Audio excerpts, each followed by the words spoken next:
Hello everyone, this is Just a Dad. Today I'm going to do a review on these Bluearks 17-piece replacement parts for the Dreame L10S robot vacuum cleaner. So we get 5 vacuum bags that we're going to put in the base station. They go right here. We get 4 mop pads. They just attach with Velcro to the bottom of the robot. We get 6 of these side brushes. And there's only 1 side brush that goes on it at a time, 2 filters, and a brush roller. So the filter is inside the dust bin. We're going to replace that filter right there. And then the brush roller is right here on the bottom of the robot.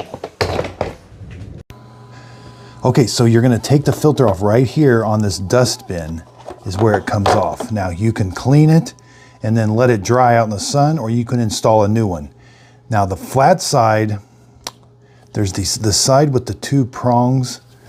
See, it's a little hard to see. See, there's 2 little prongs here. Those are going to go towards this little flapper side. So you put those in first and then rotate it down, and then it clicks into place like that. Make sure it's nice and flush. Now the mop pads, you can see, you just simply line them up. They're just held on with Velcro. And you snap it on, and then these just snap onto place. You can pull these, they're held on with a magnet.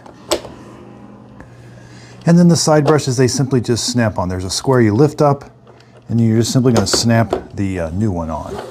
The brush roller, pinch these 2 little tabs, rotate this out of the way.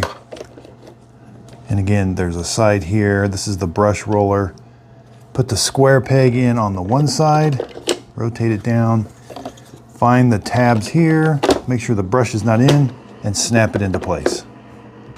Okay, now to install a dust bag, you're simply going to pull this little brown tab. The whole dust bag will come out.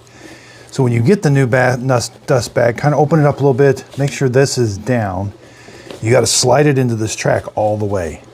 So put it in the track, slide it down till it's flush, and then kind of fluff the bag, put it in there like that. Find this, you'll see the words right there, make sure they're on the bottom, and put it into place. I hope this video helps. Thanks everybody for watching.